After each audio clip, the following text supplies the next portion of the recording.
ఉన్నప్పుడు ఈనాడు జ్యోతులు పండుగ, యాడ్లు బ్రహ్మాండంగా వస్తాయి. వైసీపీ ఉన్నప్పుడు సాక్షి పండుగ.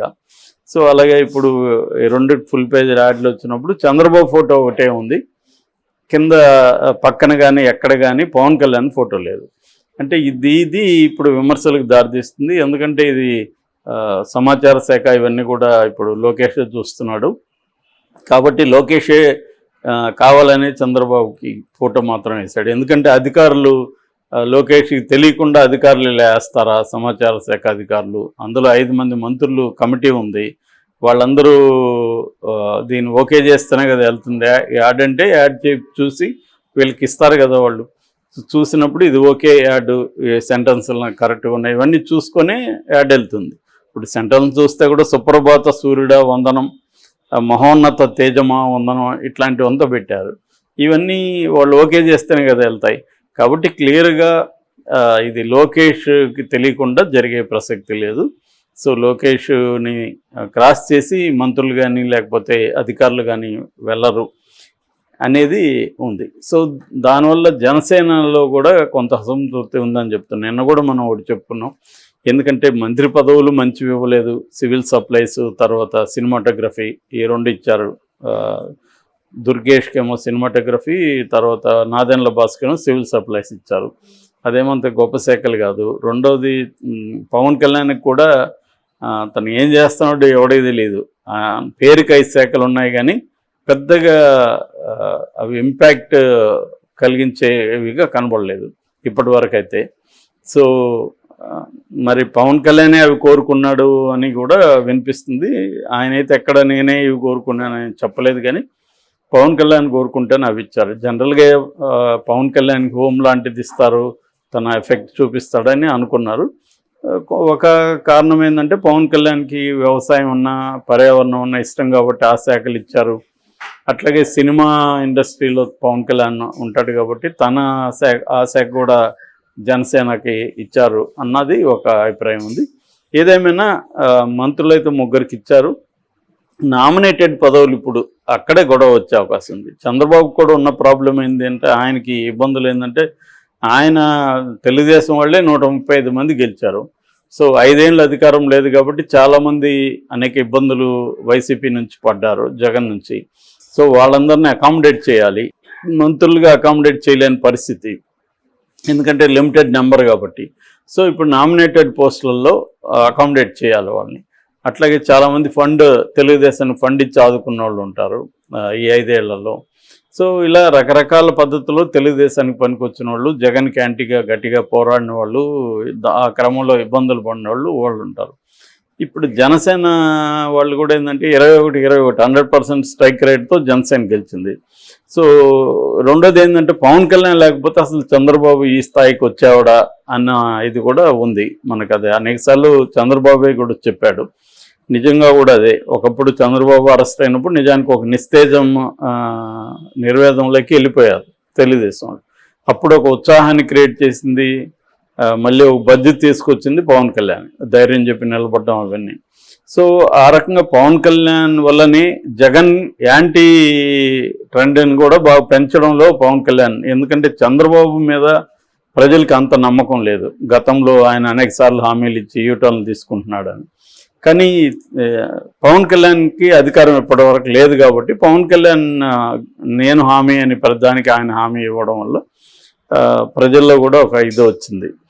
రెండోది పవన్ కళ్యాణ్ మీద వ్యక్తిగత విమర్శలు ఎక్కువ చేయడం వల్ల కూడా యాంటీగా జగన్కి యాంటీ ఇది పెరిగిందనేది ఇప్పుడు ఉన్న విశ్లేషణ. ఏదేమైనా పవన్ కళ్యాణ్ ఫ్యాక్టర్ అనేది చంద్రబాబుకి బాగా ఉపయోగపడింది.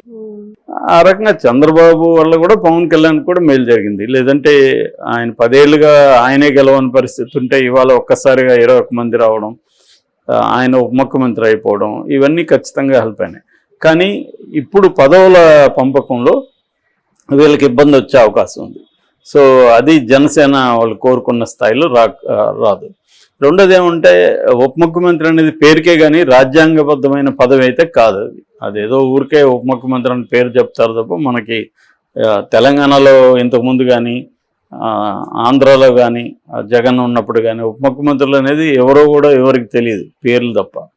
ఇక్కడ కనీసం బట్టికి కూడా ఎటువంటి ఇంపార్టెన్స్ ఇస్తున్నారో మనం చూసాం. ఆయన దళితుడని కింద కూర్చోబెట్టారు, 2-3 సార్లు మనకి వచ్చాయి పేరుకే, కానీ బట్టికి కూడా సపరేట్గా ఇక్కడ ఏమీ లేదు.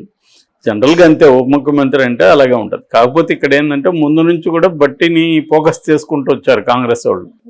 జగన్ ఒక్కడనే కాకుండా దళిత ఐకాన్కి సింబల్ లాగా ఆయన్ని ఫోకస్ చేసుకుంటూ వచ్చారు. ఇప్పుడు చంద్రబాబుకి లోకేష్కి ఉన్న ఇదేంటంటే, ఈవెన్ తెలుగుదేశంలో కూడా పవన్ కళ్యాణ్కి మనం కానీ విపరీతమైన హైప్ ఇచ్చి చేసుకుంటూ వస్తే రేపు పొద్దున నెక్స్ట్ సీఎంగా పవన్ కళ్యాణ్ ఫోకస్ అయ్యే అవకాశం ఉంది. అప్పుడు లోకేష్కి కానీ చంద్రబాబు ఒకవేళ ఆయనకి 80 వస్తాయి 2029కి, ఆయన యాక్టివ్గా ఉండే అవకాశం ఉంది ఇప్పటి వరకు చూసుకుంటే. ఒకవేళ మళ్ళీ ఉంటే ఆయనే సీఎంగా రావడానికి ట్రై చేస్తాడు. కానీ పవన్ కళ్యాణ్ అప్పుడు డిమాండ్ చేసే అవకాశం ఉంది. జనసేన వాళ్ళు కానీ పవన్ కళ్యాణ్ కానీ కనీసం 2.5 ఏళ్ళు సీఎంగా పవన్ కళ్యాణ్ ఉండాలని ఈసారి ప్రీపోల్ ఫ్యాక్ట్లో డిమాండ్ వచ్చే అవకాశం ఉంది. ఎందుకంటే గతంలో కూడా మాకు ఒక 30 సీట్లు ఇవ్వండి, నేను సీఎంగా డిమాండ్ చేస్తానని పవన్ కళ్యాణ్ అనేక సార్లు అన్నాడు. 50 అయితే అడిగే అవకాశం ఉంది. మనం ఏదో భయపడి పవన్ కళ్యాణ్తో బీజేపీ తెల్లాం, కానీ లేకపోయినా మనం అధికారంలోకి వచ్చుండొచ్చు అనేది చాలామంది తెలుగుదేశం నాయకులు నమ్ముతున్నారు. ఎందుకంటే ఇది జగన్ వ్యతిరేక ఓటు. జగన్ వ్యతిరేక ఓటు అయినప్పుడు పవన్ కళ్యాణ్ ఉన్నా లేకపోయినా, బీజేపీ ఉన్నా లేకపోయినా మనం గెలుచుంటాం అన్న ఇదైతే ఉంది. సో ఈ క్రమంలో ఇది లోకేష్ వల్ల ఇది జరిగింది. లోకేష్ పవన్ కళ్యాణ్ ఇమేజ్ని పెంచకుండా చూసుకుంటున్నాడు. చంద్రబాబుకి ఇంకా కూడా భయం ఉంది, మళ్ళీ కూడా పవన్ కళ్యాణ్ అవసరం ఉంటుందని. కానీ లోకేష్ ఏమంటే పవన్ కళ్యాణ్ పెంచే కొద్దీ తనకి ఇబ్బంది అని ఫీల్ అవుతున్నాడు అనేది ఒక వాదన. అది కొంత లాజికల్గానే ఉంది. ఎందుకంటే లోకేష్ నెక్స్ట్ నాయకుడిగా అవ్వాలంటే ఈ 5 ఏళ్లలో తను ఎదగాలి కదా. తనకంటే పవన్ కళ్యాణ్ ఫ్రంట్లకి ఆల్రెడీ పవన్ కళ్యాణ్కి ఒక కరిష్మా ఉంది ప్రజల్లో, లోకేష్కి లేదు ఆ కరిష్మా. సో లేనప్పుడు లోకేష్ పవన్ కళ్యాణ్ని ఖచ్చితంగా డౌన్ ప్లే చేయాలని అనుకుంటాడు. సో మేబీ ఇది కూడా అదేనా అనేది వాళ్ళు క్లారిఫై చేస్తే కానీ తెలియదు మనకు.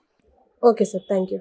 ఓట్ల మెజార్టీతో గెలిచింది అంటే వర్మకి అప్పటికే 2009కే అక్కడ స్ట్రాంగ్ ఉంది. 2014లో తెలుగుదేశం టికెట్ అయినప్పుడు వర్మ ఇండిపెండెంట్గా పోటీ చేశాడు. ఇండిపెండెంట్గా పోటీ చేసి పెండం దొరబాబు మీద గెలిచాడు. ఎంత మెజార్టీతో గెలిచాడు? 47,000 ఓట్ల మెజార్టీతో గెలిచాడు. అంటే 57.9% మెజార్టీతో ఆయన గెలిచాడు. అంటే గెలిచినప్పుడేమో చాలా పెద్ద మెజార్టీతో గెలుస్తున్నాడు వర్మ, ఓడిపోయినప్పుడు చాలా మైనర్గా ఓడిపోతున్నాడు. అంటే క్లియర్గా వర్మకి స్ట్రాంగ్గా అక్కడ ఉంది.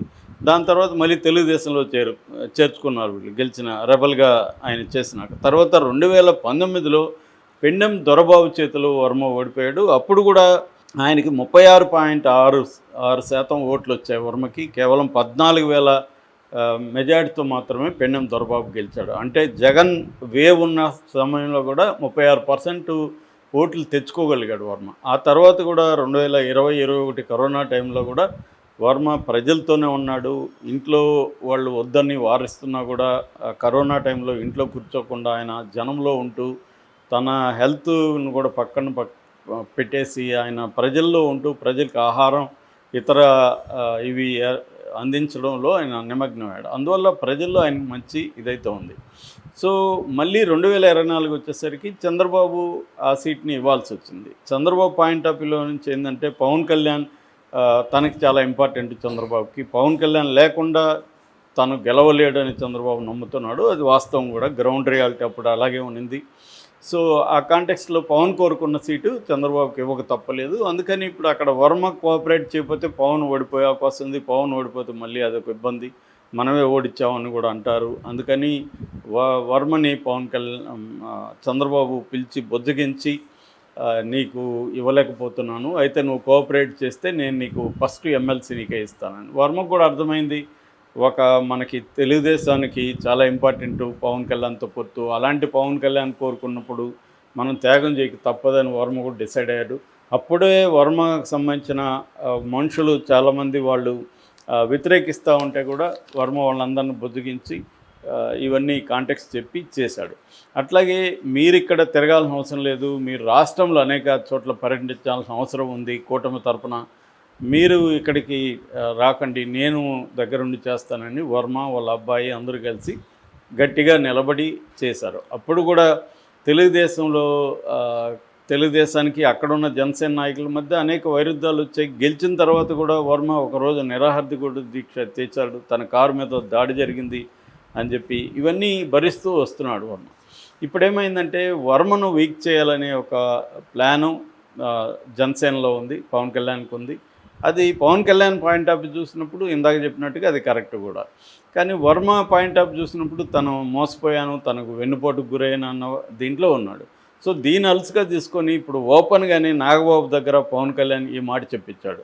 సో పవన్ కళ్యాణ్ గెలుపుకి 2 ఫ్యాక్టర్స్ ఉన్నాయి. ఒకటేమో పవన్ కళ్యాణ్ లీడర్షిప్, రెండవ ఫ్యాక్టరు ఇక్కడ జనసేన నాయకులు, ఇక్కడ ఓటర్లు, ఇక్కడ ప్రజలు అన్నారు. నాగబాబు చెప్పిన దాంట్లో అబద్ధమేమీ లేదు.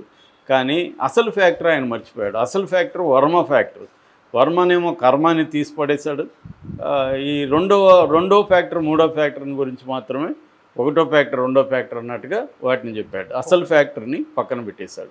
సో దీంతో ఇప్పుడు తెలుగుదేశం కేడర్లో కానీ తెలుగుదేశం నాయకుల్లో కానీ చాలా కోపం వచ్చింది దీని మీద. ఎందుకంటే అక్కడ నిలబడి ఓడించాడు, మన వైసీపీని ఓడించి పవన్ కళ్యాణ్ గెలిపిస్తే పవన్ కళ్యాణ్ ఇప్పుడు వర్మని కాదు తిడుతూ ఉండేది, తెలుగుదేశాన్ని తిట్టినట్టు. ఎందుకంటే తెలుగుదేశం ఫ్యాక్టర్ అక్కడ లేదన్నట్టే కదా నాగబాబు.